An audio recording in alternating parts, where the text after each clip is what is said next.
नमस्कार, आपण पाहत आहात रिपब्लिकन वार्ता सुपरफास्ट बातमीपत्र। चला तर जाणून घेऊया दिवसभरातील काही महत्त्वाच्या घडामोडी। येवल्यात अश्लील कृत्यावर पोलिसांची धडक कारवाई। नाशिकच्या येवला शहर पोलिसांनी 22 सप्टेंबर 2025 रोजी अंगणगाव येथील एका उच्चभ्रू वस्तीमध्ये छापा टाकून सुरू असलेल्या अश्लील अवैध व्यवसायाचा पर्दाफाश केला। या कारवाईत 3 महिला व 1 पुरुष ताब्यात घेतले गेले आहेत। त्यांच्यावर प्रचलित कायद्यानुसार गुन्हा दाखल करण्यात आला असून पुढील तपास सुरू आहे। नागरिकांनी येवला पोलिसांच्या या सततच्या कारवाईचे कौतुक केले असून परिसरातील सुरक्षिततेत वाढ झाली आहे। पाहुयात पुढील बातमी। पंचवटीत गोळीबार प्रकरणी भाजपच्या माजी नगरसेवकाला अटक। मागील आठवड्यात पंचवटीत राहुलवाडीत मध्यरात्री सागर जाधव यावर गोळीबार झाला, ज्यात तो गंभीर जखमी झाला। पंचवटी पोलिसांनी आतापर्यंत 13 आरोपींना अटक केली आहे। काल भाजपचे माजी नगरसेवक जगदीश पाटील यांनाही ताब्यात घेतले गेले। आरोपींना 5 दिवस पोलीस कोठडीत ठेवण्याची न्यायालयाने मंजुरी दिली असून शहरात या प्रकरणाने मोठा कल्लोळ उडाला आहे। पाहुयात पुढील बातमी। वेरूळ येथून एटीएम चोरी, पोलिसांची धडक कारवाई। छत्रपती संभाजीनगर वेरूळ येथून एटीएम मशीन चोरी करणाऱ्या 4 आरोपींना स्थानिक गुन्हे शाखेच्या पोलिसांनी 10 दिवसात पकडले। चोरीत 16,77,100 रुपये रोख रक्कम मिळालेली होती। पोलिसांनी आरोपींकडून 12,70,540 रुपयांचा मुद्देमाल जप्त केलाय। पुढील तपास खुलताबाद पोलीस करीत आहेत। तसेच चोरीसाठी वापरलेल्या वाहन व साधनांची सविस्तर चौकशी सुरू आहे। पाहुयात पुढील बातमी। नाशिक शहरातील सराईत गुन्हेगार जेरबंद।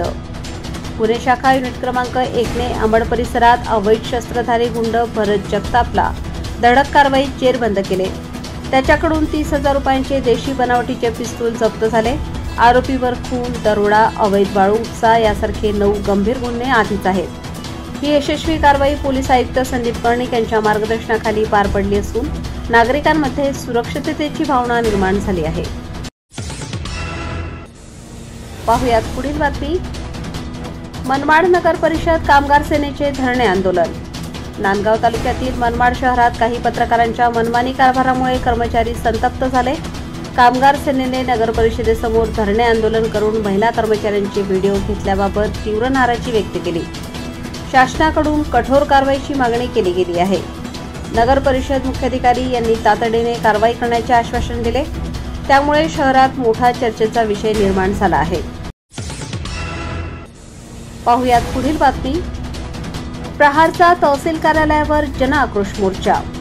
लातूर जिल्ह्यातील देवणी तालुक्यात प्रहार पक्षाने तहसील कार्यालयावर मोर्चा काढला। मोर्चाचे मुख्य कारण नैसर्गिक आपत्ती, अतिक्रमण, रखडलेले मानधन आणि शेतरस्त्यांसाठी 4 प्रमुख मागण्या होत्या। तालुक्यातील शेकडो लाभार्थी मोर्चात सहभागी झाले। तहसीलदारांनी तातडीने मागण्यांचा निपटारा करण्याचे आश्वासन दिले असून पुढील आठवड्यात मागण्यांची प्रगती पाहिली जाईल। पाहुयात पुढील बातमी। यवतमाळ जिल्ह्यात ओला दुष्काळ जाहीर करण्याची मागणी। उद्धव बाळासाहेब ठाकरे गटाने यवतमाळ जिल्ह्यातील शेतकऱ्यांसाठी डफडी आंदोलन केले। अतिवृष्टीमुळे पिकांचे संपूर्ण नुकसान झाले असून त्वरित ओला दुष्काळ जाहीर करावा अशी मागणी करण्यात आली आहे। आंदोलनात अनेक कार्यकर्ते व पदाधिकारी मोठ्या संख्येने सहभागी झाले। सरकारने शेतकऱ्यांच्या आर्थिक मदतीसाठी त्वरित पावले उचलावी असा निषेधही व्यक्त केला गेला। पाहुयात पुढील बातमी। तेलवाडी येथे नवरात्रोत्सवात देवीची अखंड ज्योत प्रज्वलित। तेलवाडी गावात नवरात्र व घटस्थापनानिमित्त कोल्हापूर देवी येथून आणलेल्या अखंड ज्योतीचे स्वागत उत्साहात करण्यात आले। ढोल ताशांच्या गजरात गावकरी नृत्य करत उत्सव साजरा करत होते। ही ज्योत 9 दिवस अखंड प्रज्वलित राहते। श्रद्धा, आस्था आणि सकारात्मकतेचे प्रतीक मानली जाते। गावकऱ्यांनी ही परंपरा पिढ्यानपिढ्या जपण्याचे वचन दिले। पाहुयात पुढील बातमी। लातूरात सकल मुस्लिम समाजाचा मोर्चा।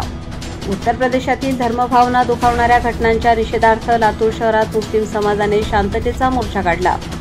मोर्चात नागरिकांनी संविधानिक चौकटीत राहून निषेध नोंदवला। मोर्चा दरम्यान सहभागी नागरिकांनी सामाजिक सलोखा राखण्याचे महत्त्व अधोरेखित केले।